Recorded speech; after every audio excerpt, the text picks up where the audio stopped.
Welcome to presentation on RITES limited. RITES limited अभी तक government of India की public sector undertaking under ministry of railway.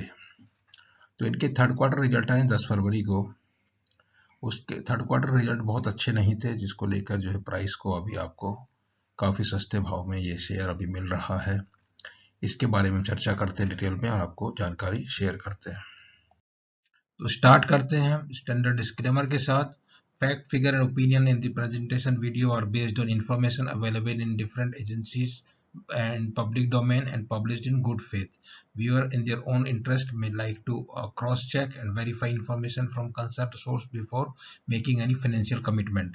Stock market investment are subject to market risk. Consult your financial advisor before committing any money. तो जैसा कि इसमें दिया हुआ है, government of India enterprise under ministry of railway established in 1974, ISO 9001:2015 certified multidisciplinary consultancy organization in the field of transport, infrastructure and related technologies.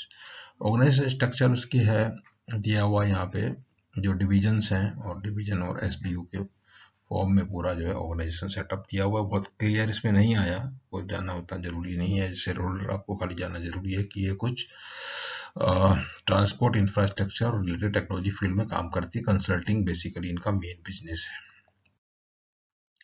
तो अगर third quarter की जो चिंता करें तो उसमें जो चिंता का विषय देखने को मिला है वो ये है कि पूरा सितंबर 18 मतलब जुलाई 18 में ये पब्लिक हुआ था, और उसके बाद से जो भी इनके क्वार्टरली रिजल्ट आए हैं उसका पूरा डिटेल हमने यहाँ पे शेयर किया हुआ स्टैंड अलोन बेसिस पे।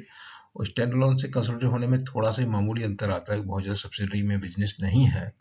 तो इनमें हाईएस्ट जो आपको टर्नओवर मिला था इनकम, वो था सितंबर 19 में जो था 726 करोड़, और सितंबर 18 से लगा के अभी तक का लोएस्ट 433 करोड़, और इधर भी 433 करोड़। इसके पहले जो थी तो 422 और 322 करोड़ ये थी Q2 और Q1 इस साल की जो परफॉर्मेंस थी।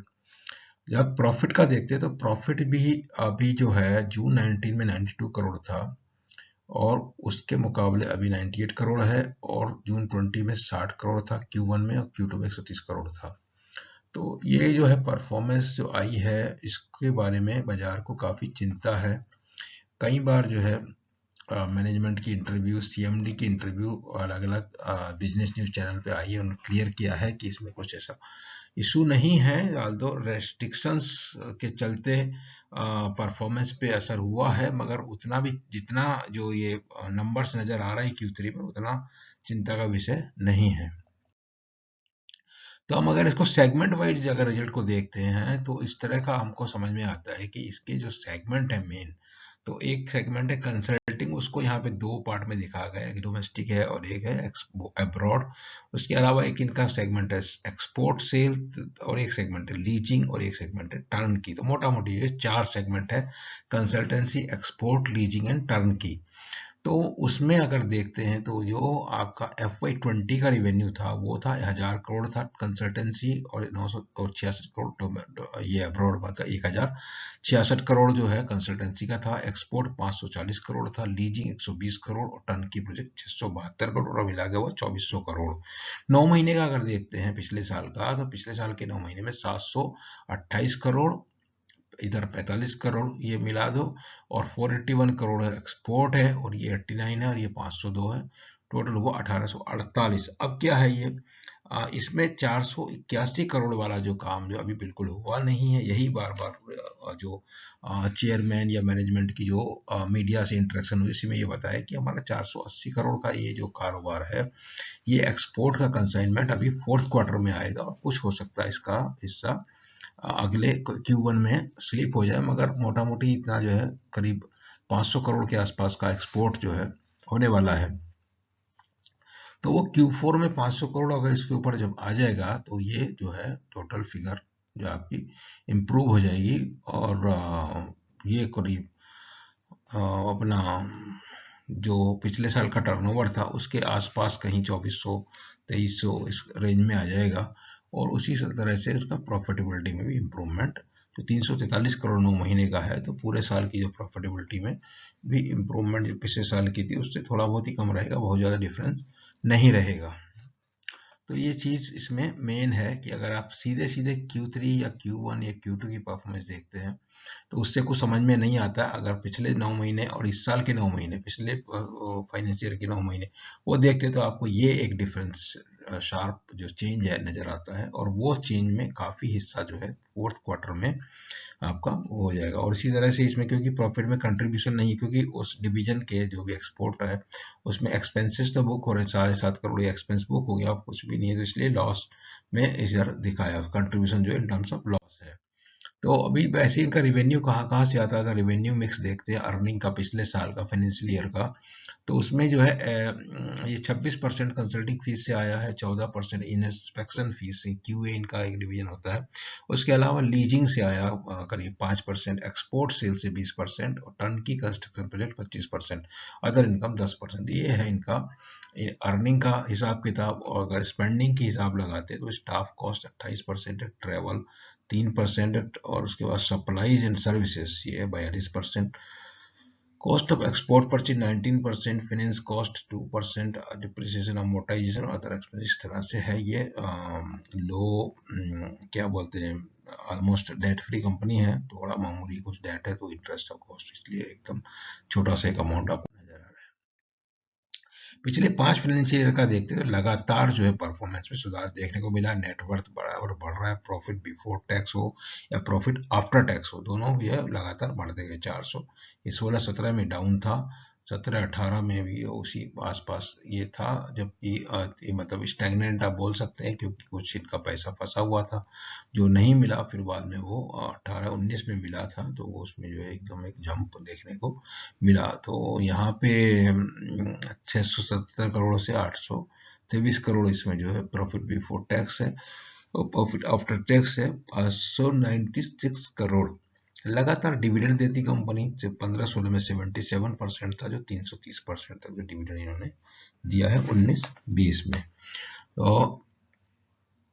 और इस प्रकार से टर्नओवर जो ग्रोथ हुई है 1200 से लगा के, जो आप देखिए 5 साल में जो है 1200 से डबल से ज़्यादा हो गई, 2665 करोड़ तक पहुंच गई।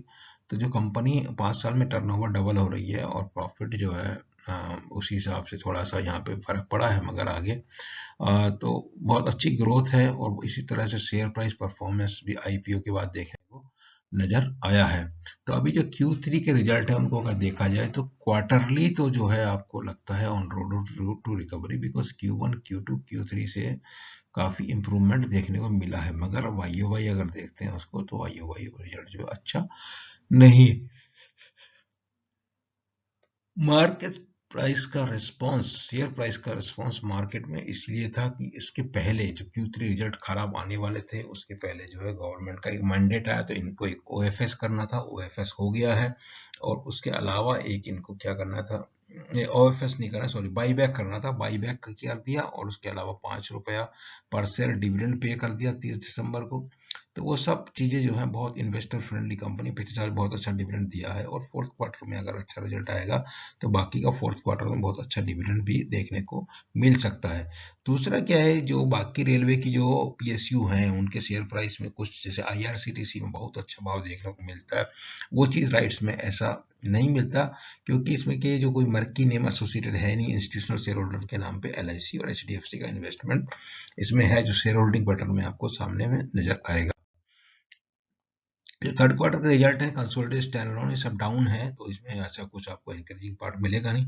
फोर्थ क्वार्टर में या फुल ईयर के जो रिजल्ट आएंगे उसमें थोड़ा सा कुछ देखने को मिलेगा। Marginal fall in profitability, margin pre tax and post tax level, negligible boring cost help to maintain profitability. Profitability अच्छा है। तो ये सेगमेंट वाइज दिया हुआ, जैसे कंसल्टेंसी में तो -14% है, लीज में -4%, एक्सपोर्ट तो खत्म ही कुछ है नहीं, और टर्न की भी -12% है। अभी जैसे ओपनिंग हो गई मोस्टली, तो जो है सभी सेगमेंट में जो बराबर काम हो रहा है, इस प्रकार से जो इसको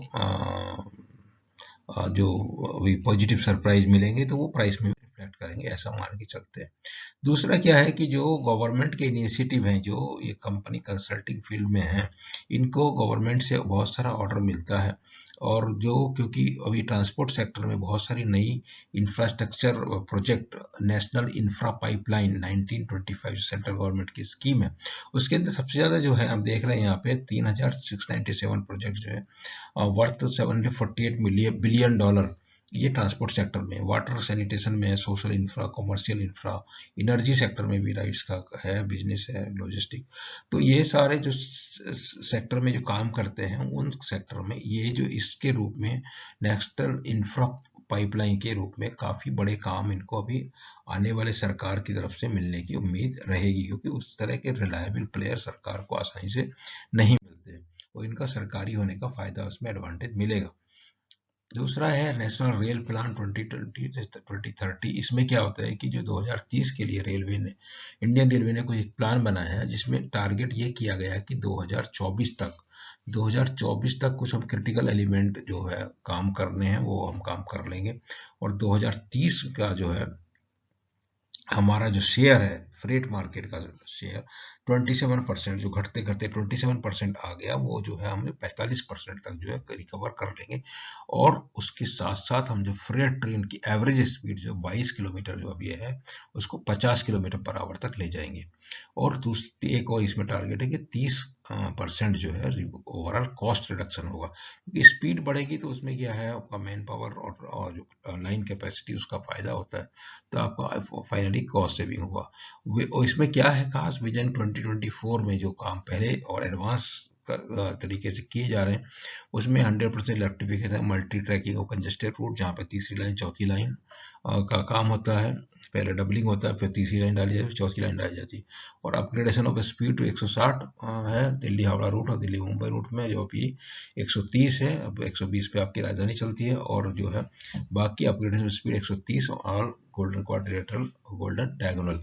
तो ये आपका हो जाएगा गोल्डन क्वाड्रिलेटरल, मतलब होता है कि जो है दिल्ली हावड़ा, दिल्ली बम्बई, और दिल्ली बम्बई बम्बई चेन्नई, और हावड़ा चेन्नई, ये क्वाड्रिलेटरल हो गया।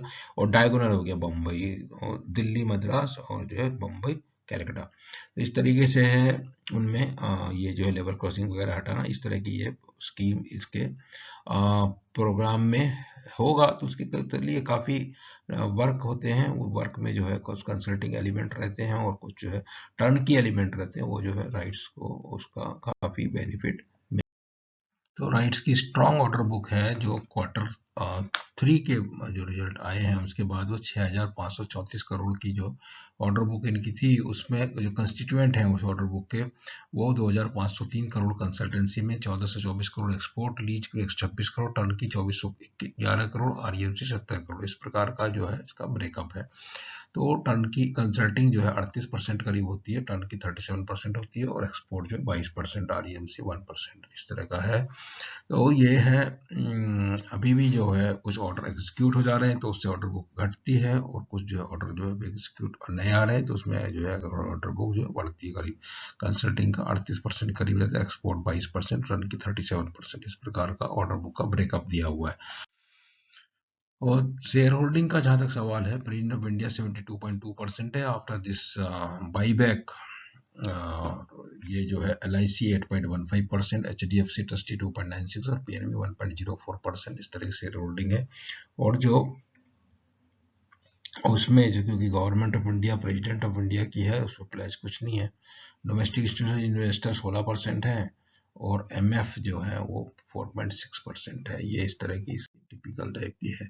अगर प्राइस परफॉर्मेंस पीयर्स के साथ कंपेयर करते तो IRCTC को अगर पीयर मानते, जो एक्चुअली में पीयर नहीं है, तो IRCTC की परफॉर्मेंस हो, और उसके मुकाबले राइट्स की परफॉर्मेंस डाउन है रिसेंटली, और चाहे दूसरी कंपेरिजन में इंजीनियर्स इंडिया हो, इंजीनियर्स इंडिया की भी जो है राइट्स के मुकाबले परफॉर्मेंस जो है